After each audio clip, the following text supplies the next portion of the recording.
जी, अच्छा मुझे ये बताएं कि भी ये जो जानवरों की जो बलि दी जाती है, जानवरों की बलि दी जाती है, बाज इंसानों की भी बलियां देते हैं। और अक्सर आपने देखा होगा मोहल्लों से बच्चे जो है ना वो छोटे छोटे गायब हो जाते हैं, मिलते ही नहीं है। तो ये देखने में भी आया है, सुनने में भी आया है कि ये जादूगर उठा के ले जाते हैं। तो इनके लिए इसमें क्या, कहाँ तक सच्चाई है कि जादूगर ये काम क्यों करते हैं, और किस यानी इसमें इतना ताकतवर कौन सा ऐसा जादू है कि जिसकी वजह से लोगों को, या मतलब इतना बड़ा और इतना कबीह किस्म का गुनाह करना पड़ता है।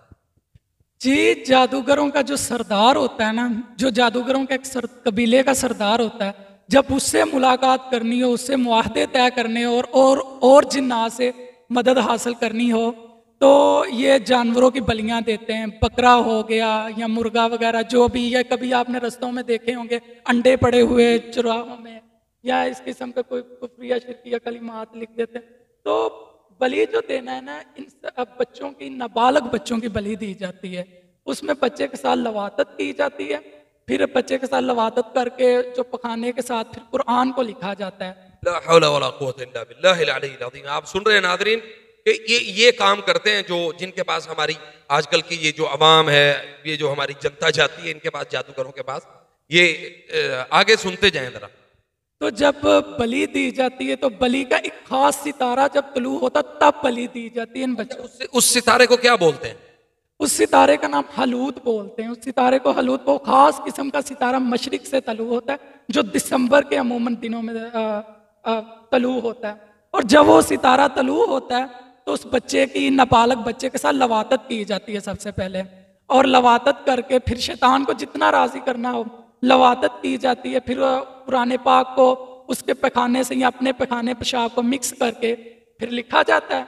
तो फिर उसके सुरी में कुरान पाक की चंद आयात जो हैं। अच्छा, ये सुर्री में आपको बता दूं, ये जो जाए पखाना यानी मिकाद, अरबी में उसे मिकाद बोलते हैं। तो जहां से हमारा स्टूल पास होता है ये उस जगह पे रखा जाता है इसको। तो कुरान पाक की वो आयात रखी जाती हैं। फिर जब वो सितारा जवाल के वक्त रात को 12 या 12:30, 12:15 पे निकलता है, तो तब वो उसकी बलि दी जाती है। तो सबसे पहले उस बच्चे की पाँव काटे जाते हैं, फिर सर काटा जाता है। इन्ना लिल्लाहि व इन्ना इलैहि राजिऊन। अच्छा, मेरा एक और सवाल है कि देखें, ये तो जितना मतलब ये इतना तवील और बड़ा लंबा मौजू है, जितना आप इसको यानी खदेड़ते जाएंगे ये चीज़ें आपके सामने और भी वाज़ेह होती जाएंगी। आखिरी सवाल ये है कि मुझे ये बताएं कि अक्सर लोग कब्रिस्तानों में अंडे जो है वो रख के आते हैं या रास्तों में रख देते हैं, तो उनके ऊपर कुछ तवीज़ या कुछ कलिमात वगैरह लिखते हो। बड़ा हल्का किस्म का जादू होता है, मुझे पता है। लेकिन मुझे ये बताएं कि भी ये अक्सर ये जादू, यानी ये वाला जादू क्यों किया जाता है कि भी आप अंडों का सदका दें?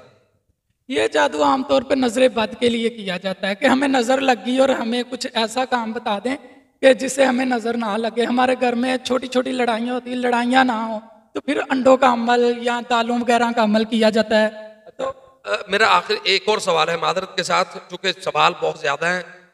कहाँ इस फील्ड में, अल्लाह माफ करे, इंसानियत के साथ खेला जा रहा है ना। तो मेरा ये सवाल है कि मियाँ बीवी के दरमियान जमा को रोकना, उनकी मोहब्बत को रोकना, ये किस तरह से पॉसिबल है, किस तरह से मुमकिन है? चूंकि अक्सर अक्सर ये केसेस आते हैं हमारे पास कि शादीशुदा हैं और अगर किसी ने उनके दरमियान कोई तफरीक, सहर तफरीक बैन मर्ई व ज़ौजी, मियाँ बीवी के दरमियान जुदाई का जादू कर दिया है, तो वो यानी जमा से कबल बिल्कुल हर किस्म की जो शहवत होती है वो खत्म हो जाती है। खवातीन की खत्म हो जाएगी या किसी मर्द की खत्म हो जाएगी। तो इसमें ये किस तरह से मुमकिन होता है और ये किस तरह से अमल करते हैं? ये जमा का जो जादू, ये सहर तफरीक में ही आता है। तो इसमें औरत की टांगे जुड़ जाती हैं, या जब औरत पर किया जाए टांगे जुड़ जाती हैं उसकी, और मर्द जब शहवत करने के करीब उसके साथ जमा करने के लिए, वो टांगे जोड़ता कौन है उनकी? टांगे जो जादूगर ही जोड़ते हैं, मैं वजाहत करता हूँ। तो ये मर्द पर जो इस पर किया जाए तो ऐन वक्त पर उसका उज़्व तनासुल सुकड़ जाता है। तो ये सबसे पहले यहाँ जादूगर उसका कपड़ा मंगवाता है पसीने वाला, या तस्वीर पर ऐसी तस्वीर जिसकी टांगे भी वाजे नजर आ रही हों। फिर उस पर कुफरिया और शिरकिया कलिमात पढ़ता है, जैसे ओम बड़िम हसा स्वाहा, ओम बड़िम हसा स्वाहा, ये कुछ उनके कलिमात हैं। इसमें अल्लाह ताला की फुल तौहीन बयान हो रही है, तौहीद और रिसालत से ये बिल्कुल गैर हकीकी, इसका कोई हकीकत नहीं। तो ये पढ़ा जाता था, तस्वीर पर किया जाता है, और किसी औरत पर करना मकसूद हो तो उसके जादू के ज़रिए कपड़ा कटवा लिया जाता है, या जादू के ज़रिए उसके बाल या नाखून मंगवा लिए जाते हैं। तो अमूमन औरतों को चाहिए अपनी इन चीज़ों की हिफाजत करना। ये ज़्यादातर औरतें ही औरतों पर जब करवाएं तो ये इनके जो पेशाब है गटरों से निकलता है, या इनका पेशाब ले लेते हैं और पेशाब के साथ कुल हु अल्लाह, जिसमें ऐसी चीज़ें जिसमें अल्लाह की तौहीद बयान हो रही।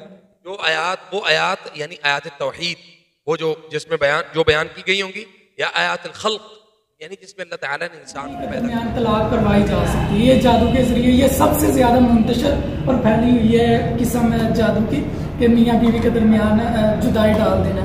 ये होता कैसे, अब बयान करो होता कैसे। ये खामद का या बीवी का कपड़ा मंगवाया जाता है, तस्वीर, नाखून, कुछ भी मंगवाया जाता है जिससे बू आ रही वो कपड़ा मंगवाया जाता है। फिर उससे शैतान के सामने कुछ, शैतान को हाजिर करने के कुछ बकरा वगैरह उसे लालच दिया जाता है कि बीवी पर करना है तो खामद की शक्ल बुरी में जाना है जिन्नात ने, तो बीवी पर करना है, खामद पर करना तो बीवी की शक्ल में जाना है। अच्छा, इसीलिए नाज़रीन मैं इसीलिए अक्सर ये लोगों से आपसे सवाल करता हूँ कि खामद को बीवी की शक्ल उल्टी मतलब मुख्तलिफ नजर आ रही, तो अक्सर कहते हैं कि हमें नजर आ रही। और इसी तरह हम ये सवाल भी करते हैं कि क्या खामद और बीवी को एक दूसरे की शक्ल मुख्तलिफ नजर आती है, तो बिल्कुल नजर आती है। और इसके बाद एक और आप इस बात की तायद करेंगे कि अक्सर खवातीन जिनके दरमियान सहर तफरीक या सहर तलाक होता है, वो यानी मियाँ बीवी को आपस में एक दूसरे से बदबू भी आती है। ये जरा बताए बदबू की क्या वजह होती है, ये बताए। बदबू की ये वजह होती है जब जिन्नात को जादूगर जिन्न किसी पर भेजता है तो उसके साथ एक खास किस्म की जड़ी बूटी उसकी धुनी दी जाती है उस जड़ी बूटी की। तो फिर जब वो जिन्नात वो कैद कर लेता है धुनी, तो फिर जब वो खामद बीवी के दरमियान जब वो जमा की कैफियत होगी तब ज्यादा बू आती है उनको। तो इससे बचना चाहिए क्योंकि ये कुफर है, शिरक है। और औरतों को मैं ज्यादा पैगाम देना चाहूंगा कि औरतें जो है वो इन नाम नेहाद जाली आमलों के पास ना जाए, ये करवाएं भी ना, क्योंकि मोहब्बत अगर होती कि मोहब्बत पे फंसा लिया जाए, ये भी करवाना गलत है। अच्छा, मुझे ये बताए, सहर मोहब्बा होता है, सहर मोहब्बा, मोहब्बत का जादू, मोहब्बत के जादू में ये किस तरह से सारा ये अमल करता है?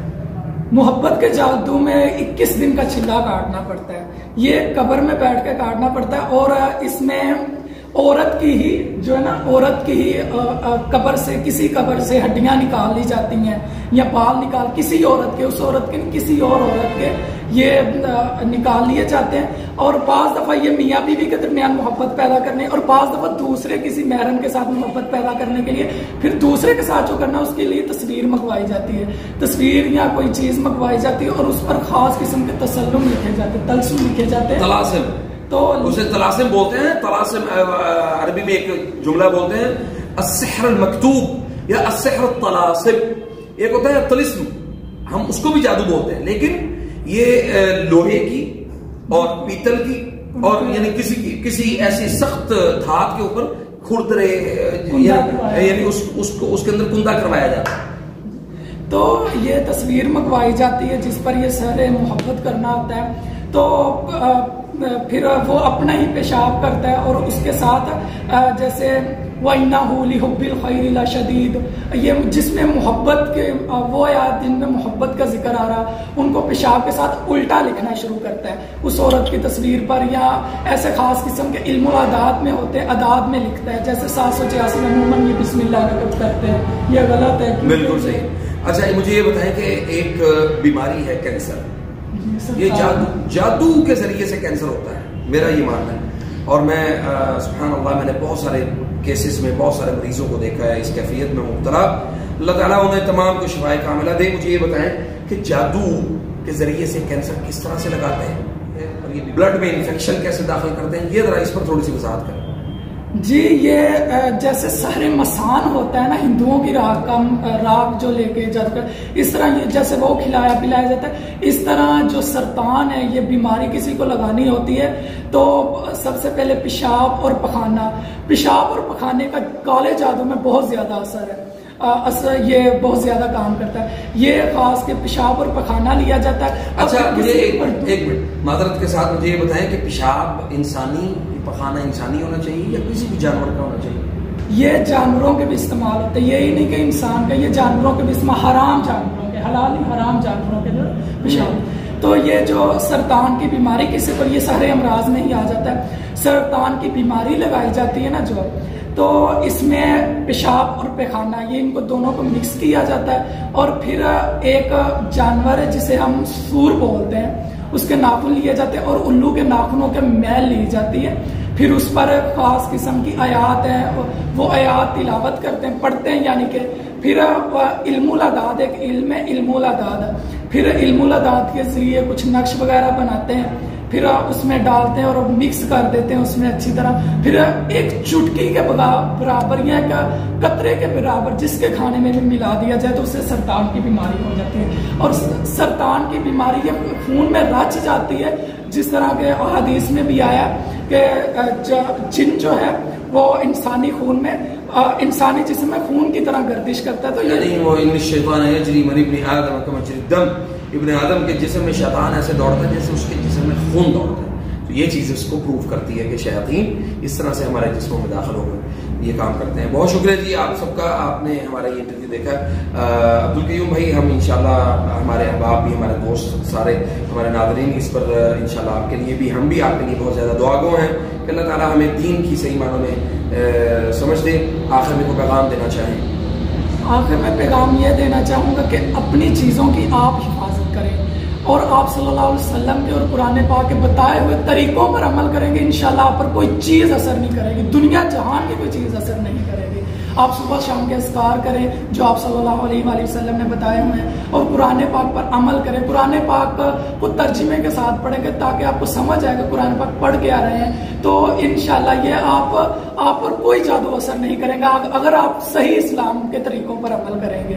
तो इनसे बचना चाहिए, इन जाली आमलों से। अगर कोई ऐसा मसला पेश आ जाता है, कोई आ ही जाता है मसला पेश, तो अच्छे राकी से या खुद इलाज करें। इसका बेहतर है कि सबसे पहले अल्लाह ताला की तरफ रुजू करें, तो खुद इलाज करें, इसका कुरान के मुताबिक, हदीस के मुताबिक इसका इलाज करें और इन जाली आमलों से बचें। और अल्हम्दुलिल्लाह अल्लाह ताला ने मुझे हिदायत दी है, तो इंशाल्लाह अगर ये मैं सीख रहा हूँ अब कुरान और सुन्नत के मुताबिक ये लोगों को नफ़ा पहुँचाने के लिए मैं सीख रहा हूँ। और आपसे गुजारिश है कि इनके पास ना जाया करें, अपनी इज्जतों की, अपने आप की हिफाजत करें आप। बहुत शुक्रिया जी, अल्लाह ताला आप सबको जज़ाए खैर दे। हमारे चैनल को देखते रहें, इसको सब्सक्राइब भी कीजिएगा और बेल आइकन को भी दबाएं। अस्सलामु अलैकुम व रहमतुल्लाहि व बरकातुहू।